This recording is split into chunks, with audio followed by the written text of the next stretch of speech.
On va parler un peu rugby, hein, mais pas sous l'angle sportif, même si on sera obligé de l'aborder. Mais au vu de ce qui vient de se passer là depuis hier, ouais, c'était hier. Ouais. Donc il y a une Coupe du Monde de rugby, hein, pour ceux qui ne suivent pas. On va être en demi-finale, parce qu'on va battre les Gallois. Ils ont. Donc il y a une Coupe du Monde de rugby, elle se déroule au Japon. Nous sommes en octobre, en pleine saison des typhons. Ah, il faut en parler un peu quand même, on va faire de la météo. Et nous sommes à la fin des phases de poule, là où toutes les équipes s'affrontent pour déterminer lesquelles des équipes de la poule, il y en a deux par poule qui passent, hein, iront en quart de finale. Et il y a un typhon, je crois que c'est le 19e typhon de la saison, qui est en train d'arriver sur Tokyo, les environs. Donc, ça cause du trouble. Parce que s'il y a un typhon, tu ne peux pas jouer. S'il y a un typhon, la population, elle ne va pas se balader, elle ne va pas prendre le bus, elle ne va pas aller au stade. Hein, d'accord. Un typhon, c'est comme un ouragan. Je crois que ça s'appelle typhon quand ça touche les terres. Allez vérifier. Hein. Je ne suis pas sûr de dire un truc juste. Mais c'est la même chose qu'un ouragan. Sauf que celui-là, il fait 1000 mètres de diamètre. C'est des vents à 250 km/h. En plus, il est apparu modestement et d'un coup, là, il a pris de l'ampleur. C'est un des plus gros typhons qui arrive. Donc jusque-là, ok. J'ai envie de dire, pourquoi tu fais une Coupe du Monde au Japon en octobre? Chaque mot compte. Hein. Pourquoi tu fais une Coupe du Monde au Japon en octobre? C'est pas pourquoi tu fais une Coupe du Monde au Japon. Faire une Coupe du Monde au Japon, c'est très bien. Mais pourquoi tu la fais en octobre? Tu sais qu'il y a il y a la saison des typhons, là, dans la région. Alors, tu as envie de le faire quand même là en octobre. Ok, si tu veux. Hein. Bon, moi, je l'aurais fait. Ouais, non, octobre, ok, d'accord. Septembre, octobre, c'est bien. Pourquoi tu prévois pas de plan B? Non, parce que ce qui se passe là, c'est hallucinant. Vous allez voir, c'est hallucinant. Hein.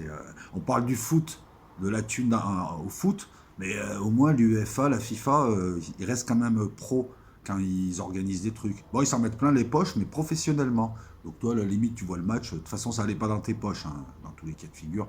Donc tu regardes le match. Au moins, il y a quand même des règles de l'équité qui sont appliquées. Là, non, on a décidé d'annuler certains matchs et de repousser certains matchs. Alors pourquoi tu en annules certains? Pourquoi tu en repousses d'autres? Parce que les matchs annulés ne comptent plus du tout. Ben, c'est pas vrai. Prenons l'exemple de l'équipe de France. Alors, tant mieux, hein, pour nous. On a fini deuxième, puisque finalement, il n'y aura pas Angleterre-France. On finit deuxième. Le règlement veut que lorsque le match est annulé, on donne 2 points à chaque équipe et le résultat est de 0-0. Voilà. Bon, sur ce coup-là, on en profite, mais il faut savoir que le deuxième, donc la France, va affronter le premier de la poule D, qui sera le Pays de Galles, qui ne sera pas l'Australie. Donc ça sera le Pays de Galles, c'est un gros gros morceau. Mais la France a plus de chances de battre le Pays de Galles que de battre l'Australie. Je respecte le Pays de Galles, mais bon, voilà, on le sait. Il y a des équipes qui sont plus faciles à jouer, qui donnent plus de possibilités. L'Angleterre, par contre, va se taper l'Australie, alors qu'elle aurait pu feinter et puis faire en sorte de perdre le match petitement contre l'équipe de France. Vous voyez déjà, donc ça fausse un peu le résultat, parce que là, d'un coup, le truc est figé. Mais là où c'est hallucinant, là où tout le monde est énervé, c'est qu'il y avait une rencontre Nouvelle-Zélande-Italie. L'Italie, elle a fait le travail. Elle a gagné tous les matchs qu'elle devait gagner. Elle a perdu contre les Sud-Africains. Tout le monde perd contre les Sud-Africains. Je veux dire, elle a fait ce qu'elle a pu, elle a fait le job. Les gars, ils peuvent rentrer là-bas tranquillement. C'est une équipe qui est dans les 10 premières mondiales. Et il s'avère que l'Italie, donc en ayant fait le job, pouvait encore se qualifier. Il lui suffisait de battre les All Blacks. Et elle sortait d'une des deux autres équipes. Ben là, on a annulé le match en disant que le match n'avait pas d'enjeu. En quoi il n'a pas d'enjeu? Donc là, les Italiens l'ont mauvaise pour trois raisons. Un, le match a un enjeu, et puis le propre d'une surprise, c'est qu'on ne l'attend pas. Donc oui, effectivement, sur 100 matchs, les Néo-Zélandais battront peut-être 90 fois ou 95 fois les Italiens, mais les Italiens pouvaient gagner. Ça existe les surprises en rugby, on l'a vu là, hein, avec l'Uruguay qui bat Fidji, avec les Japonais là qui vont de surprise en surprise, parce qu'on ne les attendait pas contre l'Irlande, hein, c'est quand même un gros morceau. C'est quasiment se foutre de la gueule du rugby italien, quoi. Et puis des supporters, ils sont là-bas pour voir leur équipe. Et puis des joueurs, tu as des joueurs qui allaient clôturer leur carrière, qui ont tout fait, qui ont fait des efforts et des sacrifices, qui sont revenus de blessures pour clôturer leur carrière sur ce match. Et toi, tu n'es pas capable. Alors pourquoi tu ne le reportes pas? Non, tu as estimé que. Alors on pourrait croire encore une fois que c'est les anglo-saxons qui s'arrangent entre eux et qui ne respectent pas les équipes du Sud. Non mais c'est vraiment du foutage de gueule. Donc l'équipe d'Italie est éliminée sans avoir tenté sa chance. C'est le rugby. C'est le rugby d'aujourd'hui. Parce qu'ils ont décidé de faire de beaucoup d'argent au Japon, de faire un événement promotionnel. Il fallait que ça soit en octobre. Ils savent qu'il y a des typhons, ils savent qu'il y aurait le bordel, mais ils n'ont pas prévu. Par contre, là, lorsqu'ils prévoient une catastrophe, ils décident tel match on le reporte, tel match on l'annule. Pourquoi tu reportes ce match? C'est même plus important qu'Angleterre-France. Par contre, l'Irlande, tu l'as fait jouer là, parce qu'elle a besoin de points. Là, ça marche comment? Pourquoi tu ne fais pas reporter? Tu as la possibilité, tu as des plans B, soit de jouer ailleurs, à côté, mais tu n'as pas envie de claquer de thunes, tu as envie d'en faire, soit de rallonger la Coupe du Monde. C'est-à-dire de reporter ce match. Ça se fait au tournoi des 5 Nations. Il y a eu des matchs qui ont été reportés pour bien moins que ça. Alors comment se fait-il que tu te foutes de la gueule du rugby italien en l'éliminant sur tapis vert comme ça alors qu'il n'a pas joué son match? Et excuse-moi, Nouvelle-Zélande-Italie, il n'y a personne qui peut savoir ce que ça aurait donné. Surtout que l'équipe d'Italie, on l'a vu à plusieurs reprises affronter des grosses équipes et les tenir pendant 60 minutes, 70 minutes. Après, avec l'exaltation, un petit coup de chance, un petit coup de baguette magique, et la surprise, elle aurait pu se faire. Mais quand bien même, ils n'ont pas pu jouer. C'est quasiment, on n'en a rien à foutre de vous. Et puis tu as Japon-Écosse. Alors Japon-Écosse, c'est pareil. Heureusement, il est reporté. Hein. Parce que les Écossais ont menacé là. Mais eux, ils sont anglo-saxons, donc on les écoute plus. Eux, ils ont menacé, mais ils ont eu raison. Ben, c'est simple. Si on annule le match, l'Écosse est éliminée. Alors que l'Écosse peut gagner le match et se qualifier. Parce qu'ils jouent les 2 places sur 3 équipes. Enfin, il y a 3 équipes pour 2 places. Tu as l'Irlande, le Japon et l'Écosse. Le Japon a 14 points, l'Irlande en a 11. Donc ils la font jouer parce qu'elle a besoin de points. Et l'Écosse, pendant un moment, ils voulaient annuler ce match. Donc là, les Écossais ont menacé d'être attaqués en justice, la World Rugby. Non, en leur disant tu vas pas m'éliminer comme ça. Parce que s'ils annulent ce match, c'est 2 points à chacun, score de 0-0. Les Japonais ont 16 points. Et d'ailleurs, les Japonais ne veulent pas se qualifier comme ça. Hein. Et c'est pas les Japonais qui décident, hein, c'est World Rugby, c'est pas les organisateurs japonais. C'est ça qui est terrible. C'est que les mecs, c'est des amateurs finis, quoi, à ce niveau-là. Et ça parle du foot. Ben, au foot, au moins, quand ils magouillent, déjà, ils magouillent, les sommes sont des fois plus importantes, parce que vous, quand vous magouillez, voilà. Non, mais il faut le dire, faut le dire, faut le dire, faut le dire. Pendant très longtemps, on a opposé le foot au rugby. Moi, j'ai joué aux deux et je préfère le rugby au foot, mais il y a un truc qui m'a toujours fait chier, c'est de faire croire que les gens qui sont au rugby, c'est des gens bien, et les gens au foot, c'est des voyous. C'est le truc stupide et binaire, quoi. Alors qu'au rugby, faut arrêter de nous faire croire qu'en fédéral, c'est des gentlemen. Va jouer un peu au rugby, tu vas voir le dimanche matin, c'est à coup de marron, à coup de tatane, c'est le vice en mêlée, c'est troisième ligne, l'autre il te bouffe l'oreille, hein, et les mecs ils t'éclatent à la fin, il n'y a pas de Zama, c'est des mousquetaires. Et au foot, c'est voilà, il y a beaucoup de gentlemen aussi, donc ça aussi ça. Mais bon, derrière se cacher la connotation, les basanés jouent au foot. Hein, c'est tous des voyous et nous on est bien. Il n'empêche qu'on a vu arriver de l'argent dans le rugby, pas beaucoup, hein, à base de 200 000 euros, des trucs comme ça, quoi. Des sommes qui font rire au foot, quoi. Mais et à partir de là, on a vu beaucoup de comportements changer, on n'a pas vu des gentlemen. Et on voit une fédération de rugby qui essaie de faire du fric. Donc les valeurs du rugby ou les valeurs du foot, qui sont pour moi les valeurs du sport, pour qu'on oppose les deux, voilà. Là, les valeurs du rugby, c'est de ne pas respecter une fédération comme la fédération italienne, ses supporters, ses joueurs, en disant non, non, vous ne jouez pas, de toute façon, vous alliez perdre. Et quand les Écossais gueulent pour... Par contre, attends, Irlande-Samoa, ils le jouent là. J'ai rien contre les Irlandais, hein, attention. Hein.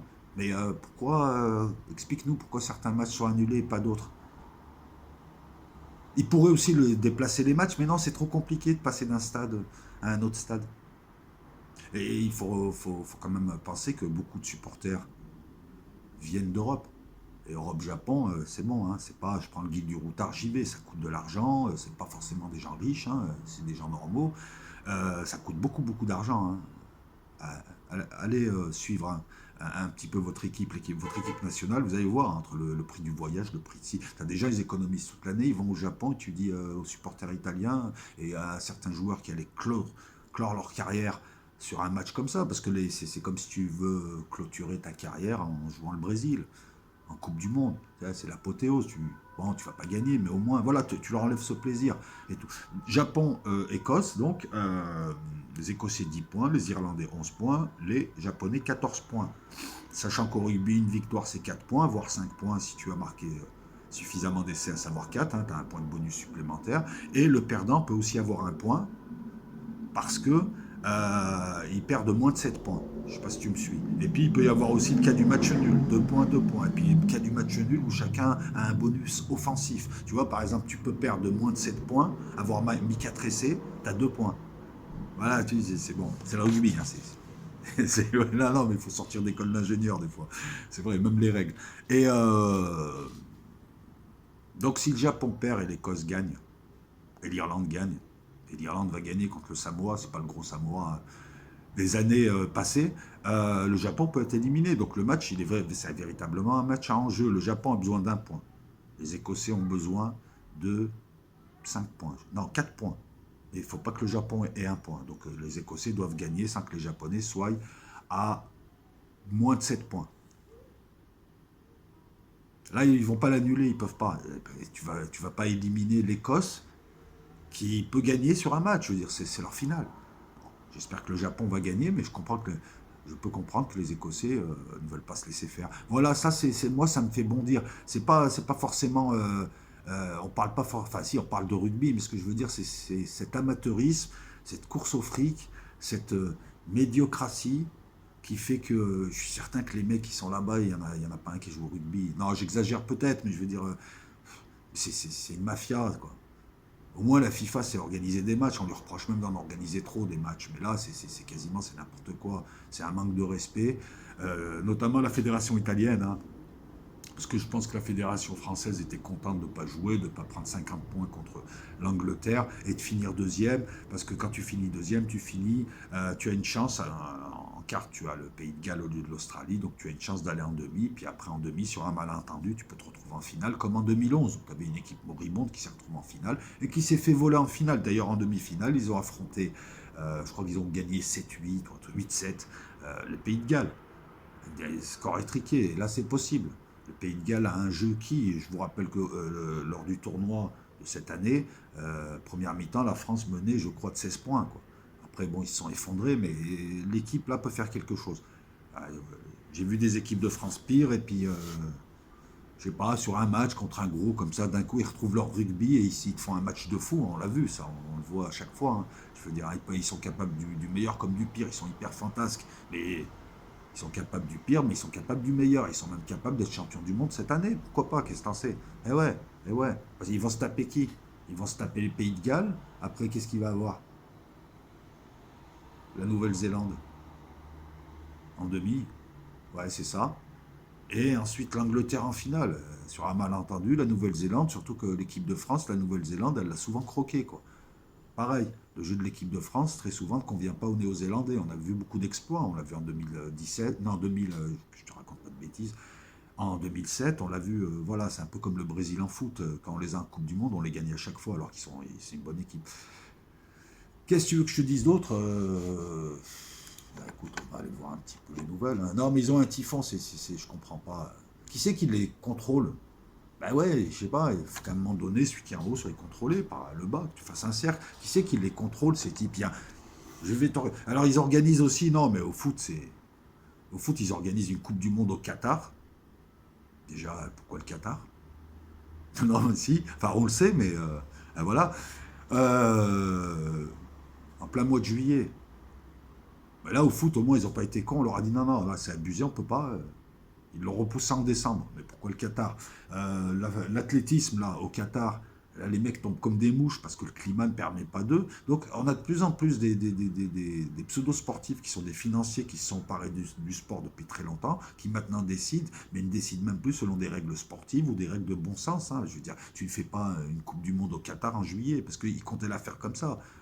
Et puis avec, je sais pas, hein, 2000 équipes, là, ils allaient inviter des équipes d'autres galaxies, c'est juste pour faire des matchs, pour faire de l'argent, pour...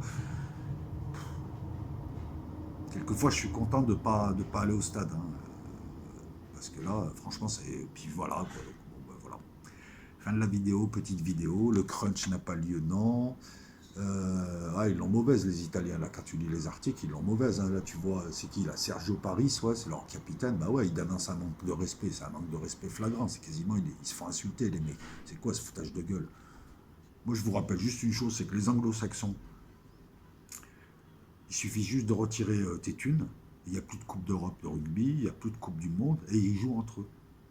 Mais pourquoi on ne le fait pas? Non, parce qu'entre leur arbitrage marron, c'est le cousin rouquin qui arbitre. Attends, s'il te plaît. Et arrêtez de me dire, oui, l'arbitre au rugby, il a toujours raison. Donc si le mec qui t'enfile, il a toujours raison. Non, non, non, non. On assiste à des vols, à des énormes vols, à des arbitrages plus que partiaux, même dans cette Coupe du Monde. Je veux dire, va essayer de faire un plaquage un petit peu douteux. Va dépasser un petit peu les épaules face à un anglo-saxon, on va te sortir le rouge direct. Par contre, quand je vois France-Tonga où les mecs plongeaient, ils se croyaient à la piscine, plonger, retarder le ballon, non, il y a un scandale au niveau de l'arbitrage. De toute façon, il y a un scandale au niveau du rugby. Il est tenu par de vieux Irlandais, de vieux Anglais, de vieux Gallois, revanchards, qui passent leur temps à laisser faire un arbitrage qui est vraiment anti-français, anti-petites équipes. Là, avec cet événement, on voit carrément qu'il manque de respect, qu'il ne se cache même plus. Il y a un vrai problème au rugby, quoi. C'est simple, hein, et ce problème, il peut être réglé que si la fédération française et ces gens un petit peu veulent, hein, qui sont là, ils sont contents quand ils voient les Anglais. Là, on dirait des colonisés, les mecs qui frétillent. Ah, je suis en Angleterre, le rugby, tout ça. Non, arrête, t'es en train de te faire enfler, putain. Surtout qu'ils ont des équipes qui n'ont pas besoin de ça pour gagner des tournois, quoi. Et moi, je pense que s'il y avait eu une véritable organisation du rugby qui enlève tout le poids qu'ont les anglo-saxons, en tout cas qui le diluent et qui appliquent des règles justes, ils auraient moins gagné, hein. Il y a des grands chelems qui auraient sauté, hein, parce que des vols, hein, moi je me rappelle la coupe du Monde de rugby de 95 où il fallait faire gagner l'Afrique du Sud de force, alors que c'est l'équipe de France qui avait gagné le match, quoi, qui avait mis l'essai. Rappelez-vous l'essai avec Benazi. Voilà, ciao tout le monde, petite vidéo sur le rugby, hein. Si tu n'aimes pas, si tu vois rugby, eh ben, ne clique pas, et puis voilà, et puis à suivre. Ce soir, il y a un live, on est vendredi.